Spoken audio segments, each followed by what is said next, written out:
तुम्ही पाहत आहात कबीर न्यूज नेटवर्क त्र्यंबकेश्वर. निर्भीड विचार, परखड मांडणी आणि बेधडक बातम्या. त्र्यंबकेश्वर तालुक्यातील प्रत्येक घडामोडीचा अचूक वेध घेण्यासाठी सज्ज आहोत आम्ही. तालुक्यातील ताज्या अपडेट्ससाठी आता सबस्क्राईब करा कबीर न्यूज नेटवर्क त्र्यंबकेश्वर. त्र्यंबकेश्वरच्या 68 कोटींच्या दर्शनपथ कामाला सुरुवात. जुन्या शिवनेरीचा निरोप. नमस्कार, मी अमिता गावंडे. कबीर न्यूज नेटवर्कमध्ये आपलं स्वागत आहे.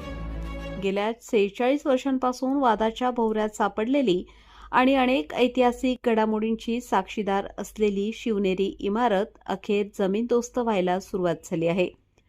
275 कोटींच्या तीर्थक्षेत्र विकास आराखड्यातील महत्वाकांक्षी दर्शनपथ प्रकल्पासाठी प्रशासनाने हे पाऊल उचललं आहे. त्र्यंबकेश्वरच्या बहुचर्चित 68 कोटींच्या दर्शनपथाच्या कामाला अखेर मुहूर्त लागला आहे. पण या कामाचा श्रीगणेशा झालाय तो एका जुन्या वास्तूच्या निरोपाने.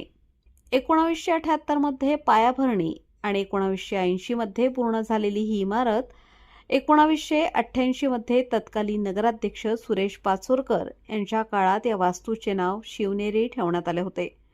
प्रांताधिकारी GVS पवन दत्ता आणि मुख्याधिकारी गोविंद जाधव यांच्या उपस्थितीत आज सकाळी JCBच्या सहाय्याने इमारत पाडण्यास सुरुवात झाली.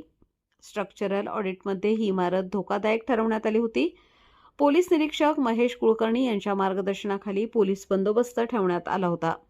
एकीकडे विकासाचा मार्ग मोकळा होत असताना दुसरीकडे 46 वर्षांपासून व्यवसाय करणाऱ्या व्यापाऱ्यांच्या डोळ्यात पाणी आहे.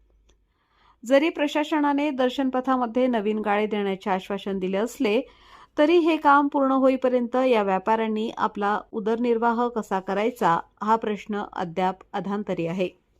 दुय्यम निबंधक कार्यालय, कोषागार कार्यालय आणि अनेक खासगी व्यावसायिकांचा आधार राहिलेली शिवनेरी आता इतिहास जमा होत आहे. सिंहस्थ कुंभमेळ्याच्या पार्श्वभूमीवर शहराचा चेहरामोहरा बदलण्यासाठी हा विकास गरजेचा असला तरी सामान्यांचे विस्कळीत झालेले जनजीवन हा चिंतेचा विषय ठरत आहे. त्र्यंबकेश्वरच्या या बदलत्या रूपाकडे तुम्ही कसं पाहता?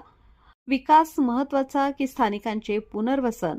तुमच्या प्रतिक्रिया आम्हाला कमेंट्समध्ये नक्की कळवा. त्र्यंबकेश्वरच्या अशाच ताज्या आणि सविस्तर बातम्यांसाठी पाहत रहा कबीर न्यूज नेटवर्क. चॅनलला सबस्क्राईब करायला विसरू नका.